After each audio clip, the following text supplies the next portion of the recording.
जब कोई अपना ही अपनों के साथ झूठ बोलता है और रिश्तों में दरार डालता है। हाय दोस्तों, नमस्ते। मैं हूं मानसी, आपकी अपनी साइकोलॉजिस्ट और साइको एनालिस्ट, और स्वागत है मेरे पॉडकास्ट दिल की बातें मन की गहराइयां में। आज हम एक ऐसे टॉपिक पर बात करेंगे जो हमारे दिल को छूता है, जब कोई अपना ही अपनों के साथ झूठ बोलता है और रिश्तों में दरार डालता है। मैं बहुत उत्साहित हूं आपके साथ ये कहानियां और अनुभव शेयर करने के लिए। तो चलिए शुरू करते हैं दिल से दिल तक की इस जर्नी को। झूठ और रिश्तों का मायाजाल। दोस्तों, क्या आपने कभी सोचा है कि झूठ कितना नुकसान कर सकता है, खासकर जब वो झूठ हमारे अपने लोग बोले जिन पर हम भरोसा करते हैं। आज मैं आपके साथ एक ऐसी कहानी शेयर करूंगी जो मेरे पास एक दोस्त की माँ के बारे में आई। ये कहानी है एक ऐसी माँ की जो झूठ बोलती है, न सिर्फ छोटे मोटे झूठ बल्कि ऐसे झूठ जो रिश्तों को तोड़ देते हैं। लेकिन पहले मैं आपको बताना चाहती हूँ कि ये सिर्फ एक कहानी नहीं है, ये एक सबक है जो हमें सिखाता है कि हम अपने रिश्तों को कैसे समझें और कैसे सुधारें। मैं आपको एक सवाल पूछती हूँ, क्या आपने कभी किसी ऐसे इंसान से मुलाकात की है जो झूठ बोलकर हर चीज़ का क्रेडिट लेना चाहता हो, या फिर ऐसा कोई जो दूसरों पर इल्ज़ाम लगाए और खुद को बेकसूर दिखाए? अगर हाँ, तो ये पॉडकास्ट आपके लिए है। चलिए इस कहानी में डूब के हैं और समझते हैं कि आखिर ऐसा व्यवहार क्यों होता है और हम इससे कैसे डील कर सकते हैं। मेरी दोस्त रिया और उसकी माँ का झूठ। मेरी एक क्लाइंट है रिया, नाम बदला हुआ है। रिया एक बहुत प्यारी और समझदार लड़की है, लेकिन उसकी ज़िंदगी में एक दुख है, उसकी माँ। रिया की माँ को हर बात का क्रेडिट चाहिए। वो ऐसी कहानियाँ बनाती हैं जो सच नहीं होती। मिसाल के तौर पर वो कहती हैं कि उन्होंने रिया को स्कूल में टॉप करवाया, जबकि रिया ने अपनी मेहनत से पढ़ाई की थी। वो रिया के दोस्तों के सामने झूठ बोलती हैं कि वो कितना कुछ करती हैं, लेकिन असल में वो रिया को नीचा दिखाने की कोशिश करती हैं। रिया बताती है, मानसी दी, मेरी माँ मेरे सामने झूठ बोलती हैं और मुझे पता होता है कि ये सच नहीं है, लेकिन वो बिल्कुल बेपरवाह रहती हैं। वो ऐसा दिखाती हैं जैसे कुछ हुआ ही नहीं। और सबसे दुखद बात क्या है, रिया की माँ ने रिया के भाई को, जो दूसरे शहर में रहता है, रिया के खिलाफ भड़काया।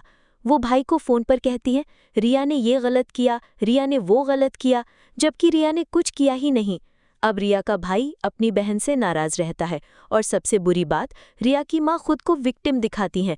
वो कहती हैं, मैं तो इतना कुछ करती हूँ लेकिन रिया मेरी कद्र नहीं करती। ये सुनकर आपका दिल भारी हो गया ना? मेरे साथ भी ऐसा ही हुआ जब रिया ने ये बात मुझे बताई। लेकिन दोस्तों, ये सिर्फ रिया की कहानी नहीं है। मैंने अपनी प्रैक्टिस में ऐसे कई केस देखे हैं जहां लोग झूठ बोलकर रिश्तों को कमज़ोर करते हैं। तो आइए इसे स्टेप बाय स्टेप समझते हैं कि ऐसा क्यों होता है और हम क्या कर सकते हैं। स्टेप 1, झूठ बोलने की वजह समझें। दोस्तों, कोई भी इंसान बिना वजह झूठ नहीं बोलता। मेरे अनुभव से मैंने देखा है कि ऐसा व्यवहार अक्सर इनसिक्योरिटी से आता है। रिया की माँ को शायद लगता है कि अगर वो क्रेडिट ना ले तो लोग उनकी वैल्यू नहीं करेंगे। वो चाहती हैं कि लोग उनकी तारीफ करें, उन्हें इम्पॉर्टेंट समझें, लेकिन इसके लिए वो झूठ का सहारा लेती हैं। एक और कहानी सुनिए। मेरे एक और क्लाइंट थे अजय। उनके पिता भी कुछ ऐसा ही करते थे।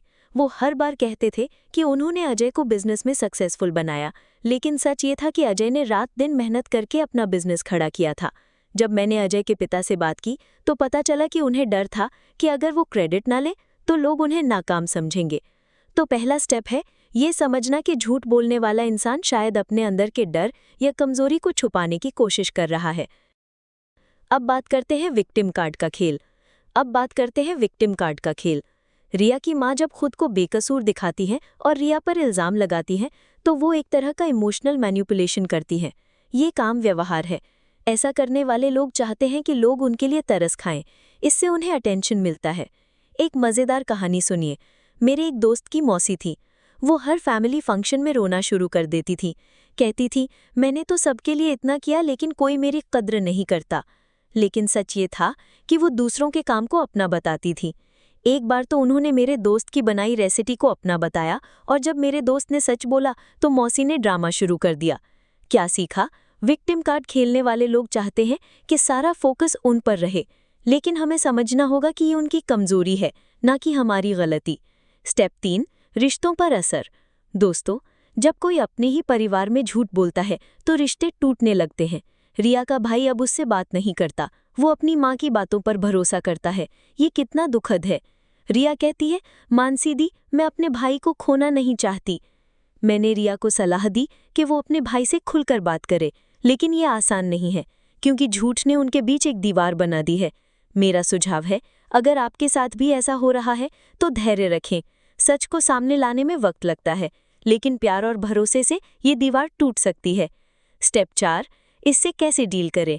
अब सवाल यह है कि हम ऐसे लोगों से कैसे डील करें। यहाँ कुछ प्रैक्टिकल टिप्स हैं जो मैंने रिया को भी दिए और जो आप भी आजमा सकते हैं। 1, शांत रहें, गुस्सा ना करें। जब कोई झूठ बोलता है तो गुस्सा आना स्वाभाविक है, लेकिन गुस्से से बात बिगड़ सकती है। रिया ने अपनी माँ से कई बार झगड़ा किया, लेकिन इससे कुछ हल नहीं हुआ। मैंने उसे कहा, रिया शांत रहो, अपनी बात प्यार से रखो। 2, सच को प्यार से सामने लाएं। अगर आप जानते हैं कि कोई झूठ बोल रहा है तो उसे कन्फ्रंट करने की जगह सच को प्यार से सामने लाएं। मिसाल के तौर पर, रिया ने अपने भाई को एक दिन कॉल किया और कहा, भाई मैं तुमसे बहुत प्यार करती हूँ, मैं चाहती हूँ कि हम एक दूसरे की बात समझें। उसने माँ के झूठ का जिक्र नहीं किया, बल्कि अपने रिश्ते को मजबूत करने की कोशिश की। 3, बाउंड्री सेट करें। अगर कोई बार बार झूठ बोलता है तो आपको अपनी मेंटल हेल्थ के लिए बाउंड्री सेट करनी होंगी। रिया ने अपनी माँ से कुछ दूरी बनाई, वो अब उनकी हर बात को दिल से नहीं लगाती। 4, प्रोफेशनल हेल्प लें। अगर रिश्ता बहुत ज़्यादा खराब हो रहा है तो साइकोलॉजिस्ट या काउंसलर की मदद लें। मैंने रिया को सुझाव दिया कि वो अपनी माँ को फैमिली काउंसलिंग के लिए मनाए। एक और कहानी जो आपको इंस्पायर करेगी। मैं आपको एक और कहानी बताती हूँ। मेरे एक क्लाइंट थे निखिल, की सास ऐसी थी जो हमेशा निखिल की पत्नी को नीचा दिखाती थी। वो कहती थी, मेरी बेटी को कुछ नहीं आता, मैंने ही सब सिखाया। निखिल ने अपनी पत्नी का साथ दिया। उसने अपनी सास से प्यार से बात की और कहा, मम्मी जी, आपने बहुत कुछ सिखाया, लेकिन आपकी बेटी भी बहुत टैलेंटेड है। धीरे धीरे उसकी सास का व्यवहार बदला। क्या सीखा? प्यार और समझदारी से बहुत कुछ बदला जा सकता है। प्रैक्टिकल टिप्स जो आप आज से लागू कर सकते हैं। 1, खुद को दोष न दें। अगर कोई आप पर इल्ज़ाम लगाता है तो खुद को याद दिलाएं कि ये उनकी कमज़ोरी है, आपकी नहीं। 2, खुलकर बात करें। अगर रिश्ता ज़रूरी है तो उस इंसान से प्यार से बात करें, अपनी फीलिंग्स शेयर करें। 3, पॉजिटिव रहें। नकारात्मक व्यवहार को पॉजिटिव रिस्पॉन्स से बैलेंस करें। 4, खुद की मेंटल हेल्थ का ध्यान रखें। मेडिटेशन, जर्नलिंग या अपने दोस्तों से बात करके अपने मन को हल्का करें। दोस्तों, ये थी आज की कहानी और सीख। मुझे उम्मीद है कि ये पॉडकास्ट आपके दिल को छुआ और आपको कुछ नया सोचने का मौका दिया। रिश्ते आसान नहीं होते, लेकिन प्यार, धैर्य और समझदारी से हम उन्हें और खूबसूरत बना सकते हैं। मेरी आपसे एक प्यारी सी गुजारिश है, अगर आपको ये पॉडकास्ट पसंद आया तो इसे लाइक करें, अपने दोस्तों और फैमिली के साथ शेयर करें और मेरे चैनल को सब्सक्राइब करें। आपका एक छोटा सा सपोर्ट मेरे लिए बहुत बड़ा है। आइए मिलकर और ऐसी दिलचस्प और इमोशनल कहानियाँ शेयर करें। अगले एपिसोड में फिर मिलते हैं। तब तक अपने दिल का ख्याल रखें और प्यार बांटते रहें। नमस्ते और ढेर सारा प्यार।